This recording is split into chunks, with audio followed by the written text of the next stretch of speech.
One of our favorite guests with us on the line right now from National Review. Find him at nationalreview.com.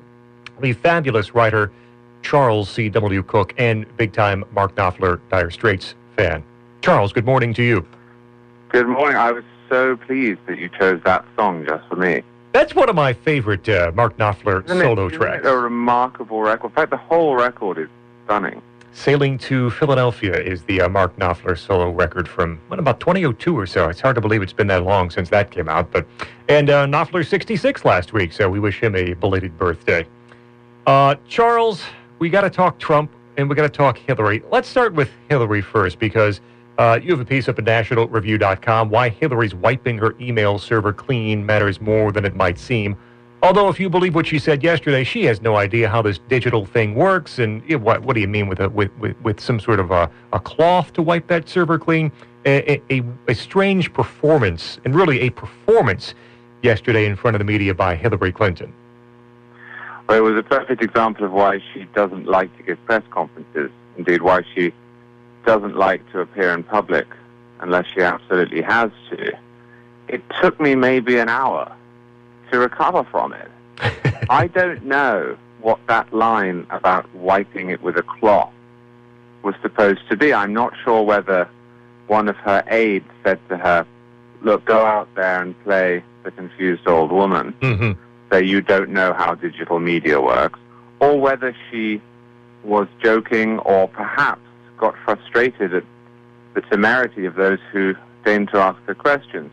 Either way, it was yet another sign that she is not a good politician in the slightest, and that this issue is not going to go away in the way that it might have done maybe 20, 30 years ago. And the follow-up to the comment about using a cloth to wipe the server hasn't gotten as much attention. I thought it was illustrative, too, where Hillary says, I think it's something along the lines of, I can't say whether or not it's been wiped clean. That's for the people investigating this to figure out, right? So she's saying, look, I've tried to hide what I've done. I've tried to cover my tracks. Now it's up to the investigators, the FBI, to see what they can crack, see what they can find. It's up to them to see whether it's been wiped clean or not. Yes, at every stage, she's employed a rhetorical device, and that is to speak about this as if it doesn't involve her. And so this isn't the product of her behavior. This is Congress. This isn't something she's interested in or her supporters are interested in. This is the meddling FBI. And it reached peculiar levels yesterday when she started off an answer by confirming that her team was involved in deciding which emails would be deleted and which were not, and then had to admit that by team she meant herself. Every question she gets, she tries to push to the passive voice. She tries to push to third parties. Unfortunately, the buck does stop with the Secretary of State, and she was the one who was in possession of this server and therefore of the classified information outside of where it was supposed to be. And I've written this before. This is not hyperbole. This is not a vast right-wing conspiracy. If you read through USC 18-1924 and USC 18-793, I think Section F is for the latter law, you see ample opportunity for a prosecutor to bring a case. Now, that's not to say they necessarily will, but if she were much lower down in the food chain, she would almost certainly already have been indicted. Right. And I think that raises some important questions as to why she hasn't. Is it because she's Hillary Clinton? Is it because Loretta Lynch, the Attorney General, was initially promoted by her husband? Is it because she's a Democratic frontrunner? In a sense, that's a form of privilege. And if you look at the manner in which she deigns to answer questions, she is astonished that anybody has pushed it this far. Charles C.W. Cooke with us from National Review, nationalreview.com. One of the key questions, is it not, is, we follow this on a day-to-day basis. We can cite the code, right? I mean, how much is it resonating, or will it resonate with actual voters, be they Democratic primary voters or be they general election voters later on? Is it too complicated to understand? Is it too inside baseball to understand for the average voter why they should be concerned, why they should not trust Hillary Clinton? Now, clearly she's already given us some ammunition. All those things she said months ago in that press conference have proven to be true. So it doesn't take much to show what she said and what actually happened to at least show she should not be trusted. But, okay, will it resonate with actual voters? The conventional wisdom is that it won't. And there is some evidence to suggest that the closer one gets to a general election, in which the question becomes not which of these candidates, which of this vast array of candidates do you want, but do you want the Republican who believes in this or the Democrat who believes in that? The closer we get there, the less this will matter.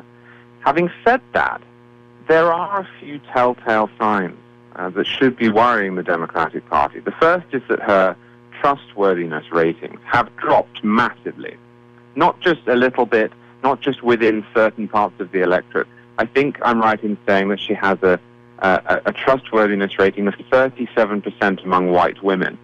Now, she's going to have to win a good chunk of white women if she's going to take the White House. Even if she wins all of those other groups that Obama won, she's still going to have to win white women. That's a big drop. The other statistic, I think, that is informative came this morning in that she's not really doing too much better than Donald Trump in a head-to-head matchup. Right. Again, forget the primaries. If you pretend that Donald Trump is the Republican nominee, God save us, or Hillary Clinton is the Democratic nominee, she is winning, but she's not winning by much.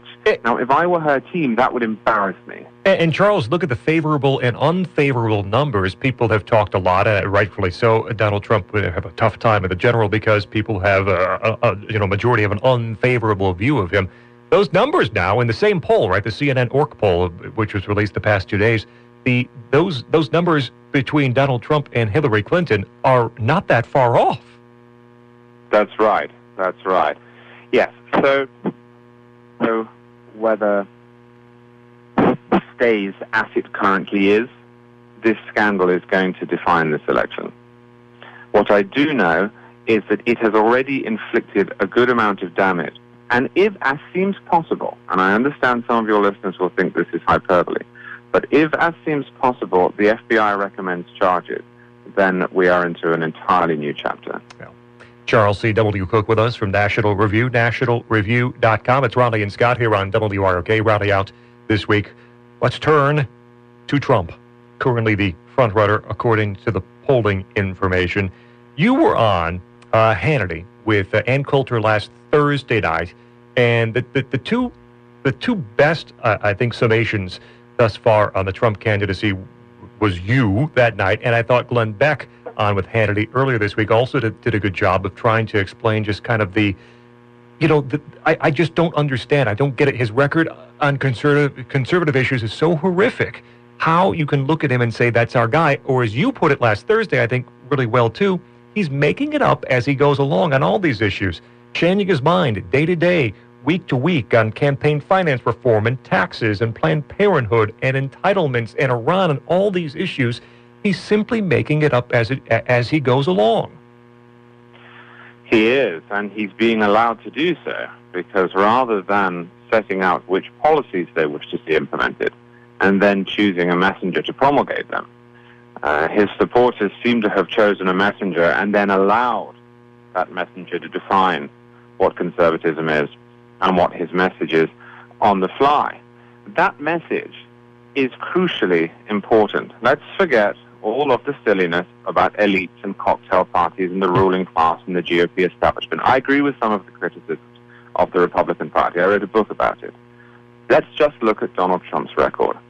This is a man who is not only flip-flopping, but who is still, in national debates, praising Scotland's nationalized single-payer healthcare system. Mm-hmm. This is a man who is boasting publicly about having bought politicians. That's crony capitalism. This is a man who is in favor of eminent domain post-Kelo. In other words, of the big guys coming in and telling the small guys that they need to get out of their house because we need a new mall. This is a man who presents the Democratic Party's defense on Planned Parenthood, who, within the same interview, is in favor of a flat tax and then a progressive income tax. This is a man who wants to invade countries explicitly in order to take their oil. This is a man who has never gone back on his support for the so-called assault weapons ban. This is not me being some effete foreigner. This is just looking at what Donald Trump believes, and I think it's especially odd that when Mitt Romney was flip-flopping all over the place, he was crucified for, yes, mistakes, but mistakes that were far smaller in their scope than Donald Trump's have been. Why is he being given a pass? And you didn't even mention, at least I don't think, campaign finance reform and the fact he doesn't like Citizens United. He's for campaign finance reform. John McCain was hammered, and rightfully so, for his stand on really limiting free speech and campaign finance. Trump gets a pass, and I just don't understand the fervor. If this were Ted Cruz, right, I could understand the fact that you are having these sorts of conversations about a guy who has been a down-the-line conservative, who has won elections in the past, who has gone to Washington, has fought the quote-unquote establishment, has gone after Mitch McConnell. I can understand that, but for Trump, I just don't get it. Well, of course he's in favor of campaign finance reform. He has an almost infinite supply of cash. Campaign finance reform hurts those at the bottom far more than it hurts the Donald Trumps of the world. Again, it's deeply unconservative to be against Citizens United when you know what Citizens United involved. Citizens United was about a film that had been made by a conservative group that was critical of Hillary Clinton. And the government claimed, indeed the government acted on, the premise that it could ban that movie if it was too close to an election. In the Supreme Court, during oral arguments, the government suggested that it could ban books. We aren't talking here about people walking up to a politician with a check and saying, do this for me and I will pay you. We're talking about the core of the First Amendment, which is political speech. And in any other circumstance, conservatives would be spitting blood at anybody who went after it. And yet Donald Trump says during a press conference, blithely, probably made up on the spot, I'm not for Citizens United. Campaign finance reform sounds like a great idea. And it's dismissed. It's washed away. Don't worry about that. I'm sure he meant something else. Well, if he is this straight talker that we're supposed to believe, his supporters really should not have to explain every single time he opens his mouth what he actually meant.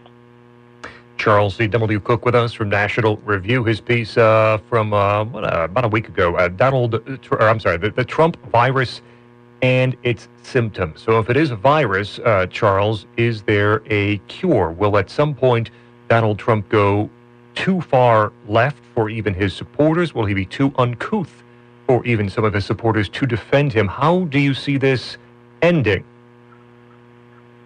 Well, that's a fantastic question. He doesn't seem to be inflicting any damage on himself at all. He says remarkably boorish things, and they are excused away as anti-political correctness. My instinct is that he will begin to fade when people become sick of him. It would have been difficult to imagine, for example, anybody on the left being tired of Barack Obama. But it happened.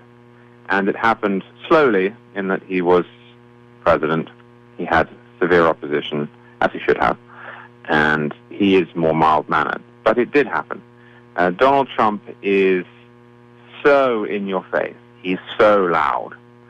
He is so relentless that I can only imagine after a while it won't just be that people understand the critique against him better, but that they just want him off their television screen at night. Charles C.W. Cooke, nationalreview.com. Follow him on Twitter if you would too, at Charles C.W. Cooke. And happy to have you back. Where did you went on a fairly lengthy vacation, yes? I did. I went to France for 2 weeks with my family, which was lovely. And a rhino squish. That's where a rhino squish would vacation. Absolutely. You know that's true. At Charles C.W. Cooke on Twitter and nationalreview.com. And please check out his book, too, which is still recent, The Conservatarian Manifesto. Charles, appreciate the time as always. Thanks for joining us this morning. Thank you very much. I appreciate it. There's Charles C.W. Cooke.